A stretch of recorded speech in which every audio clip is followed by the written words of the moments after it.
Bien que la ville soit désormais connue comme un centre d'affaires pour le pays, cela n'a pas toujours été le cas. La ville a été rebaptisée Dnepro en mai 2016, date à laquelle elle a été renommée Dnepropetrovsk, un nom plus tristement célèbre.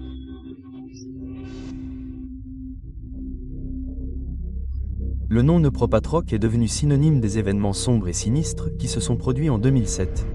En 2007, la ville s'attendait à un été normal, avec un temps agréable et des activités de plein air pour ses habitants.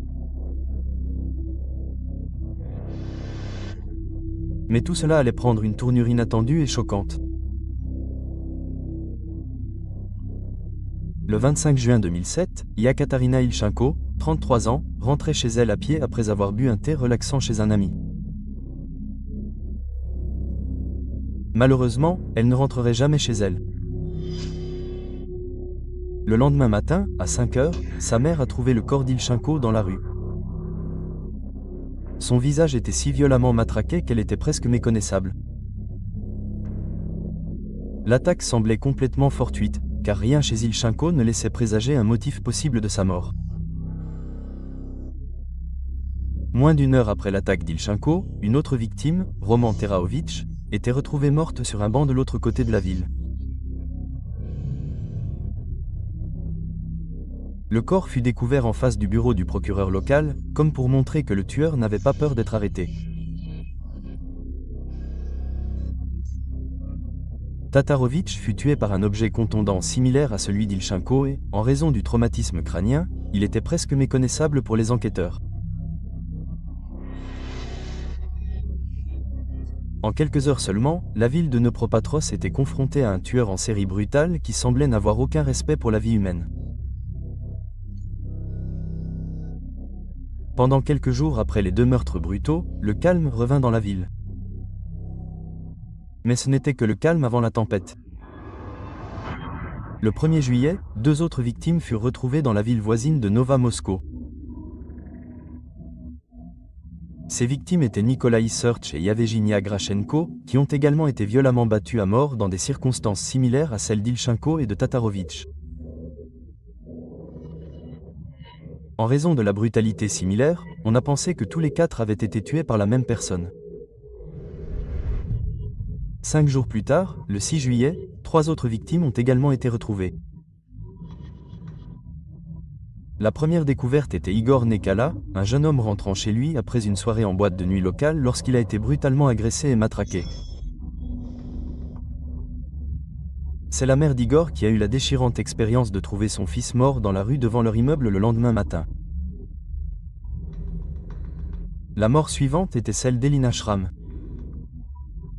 Alors qu'elle marchait dans la rue après son service de gardienne de nuit et qu'elle portait un sac de vêtements, elle a été frappée à plusieurs reprises au visage avec un marteau. Lorsque ses effets personnels ont été retrouvés, on a découvert que ses vêtements avaient été utilisés pour nettoyer le sang de l'arme du crime avant d'être laissés sur le bord de la rue.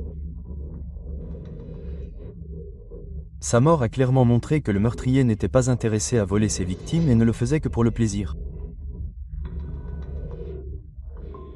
Enfin, Valentina Hanza, mère de 3 enfants, a également été retrouvée sur le bord de la rue, le visage défoncé, comme les autres victimes. Comme si cela ne suffisait pas, le lendemain, 2 jeunes adolescents de la ville voisine de Peter Rodney ont été attaqués de la même manière alors qu'ils étaient en train de pêcher. L'un des garçons de 14 ans, André Sidouk, n'a pas survécu à l'attaque, mais l'autre, Vadim Lakov, a réussi à s'échapper et à se cacher dans la forêt.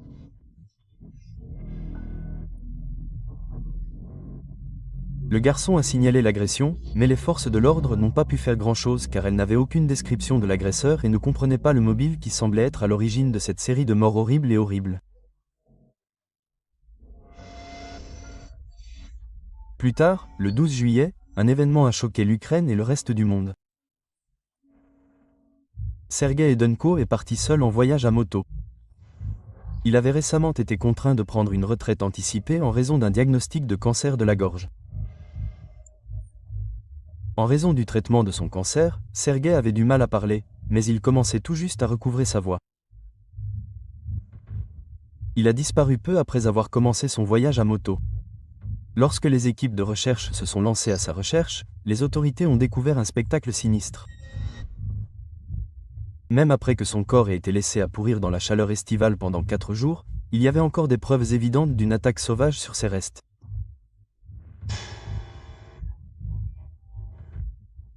Le 14 juillet, une femme de 45 ans nommée Natalia Mamchouk conduisait son scooter dans une zone boisée de la ville voisine de Dioka lorsque 2 hommes l'ont fait tomber de son véhicule. Alors que les hommes commençaient à la matraquer, des témoins ont tenté d'aider la pauvre femme, mais en vain. Non seulement elle est malheureusement décédée, mais les agresseurs ont également réussi à s'échapper. Malgré l'horreur de sa mort, les autorités ont découvert quelque chose d'important. Elles ne recherchaient pas un tueur en série, mais plutôt 2. À ce stade, ces tueurs tentaient leur chance. Une victime s'est échappée et un groupe de témoins les a vus commettre l'un de leurs actes odieux. Il était clair pour les enquêteurs que ces criminels devaient être arrêtés car leurs crimes continuaient de s'aggraver. Mais les autorités n'ont toujours pas réussi à les arrêter, et à partir de là, 12 autres meurtres ont suivi, avec une moyenne de 2 corps retrouvés par jour. Les tueurs ciblaient généralement des personnes qu'ils considéraient comme faibles, comme des enfants, des femmes ou des personnes sous l'emprise de drogue ou d'alcool. Nombre de ces victimes ont été impitoyablement torturées, et presque toutes ont été matraquées au point d'être méconnaissables. Une victime a eu les yeux crevés alors qu'elle était encore en vie, et une autre femme enceinte a eu son fœtus arraché de son ventre. Ces morts étaient horribles, et le plus effrayant était le fait qu'il ne semblait y avoir aucun mobile autre que le meurtre. Ce n'est que lorsque le téléphone d'une victime a été retrouvé dans un prêteur sur gage voisin que les enquêteurs ont eu leur première piste. Après que le téléphone de la victime a été vendu dans le magasin, les forces de l'ordre ont pu retrouver les 2 jeunes hommes qui l'avaient vendu, Victor Sienko et Igor Saprin. Les hommes de 19 ans ont été arrêtés immédiatement et, au cours de la procédure, les suspects ont également livré celui qu'ils accusaient d'être complice de leur autre crime présumé, le vol, Alexander Hanza. Hanza n'était pas avec eux à ce moment-là, les autorités l'ont donc traqué et arrêté à son domicile. Si la tentative de vente du téléphone volé n'était pas une preuve suffisante, la police a fait une découverte effrayante qui a scellé le sort des hommes.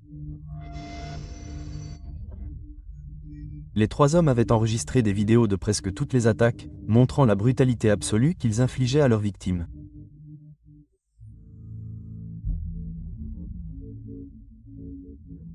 La plus célèbre d'entre elles est le meurtre de Sergueï Yutsenko, qui a fuité sur Internet sous le nom de 3 types, un marteau, dans lequel on voit le garçon poignarder Sergueï avec un tournevis dans les yeux et le frapper au visage avec un marteau alors qu'il est encore en vie.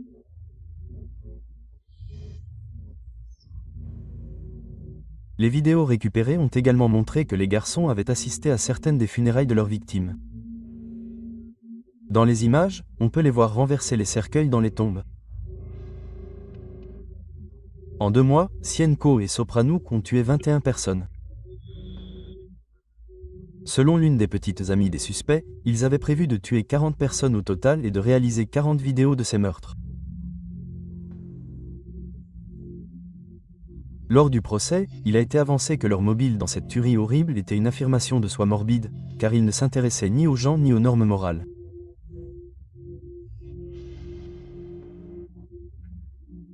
Avec de nombreuses preuves pour les condamner, la police a inculpé Sienko et Sopranouk de meurtre prémédité et a inculpé Hanza de vol, car ils n'étaient directement impliqués dans aucun des meurtres.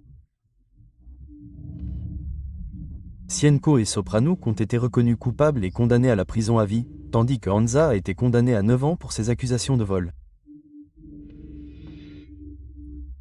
Une fois reconnus coupables, les tueurs ont été surnommés les Neupropatros Maniacs, un nom qui a rendu leur ville célèbre dans le monde entier pour de mauvaises raisons.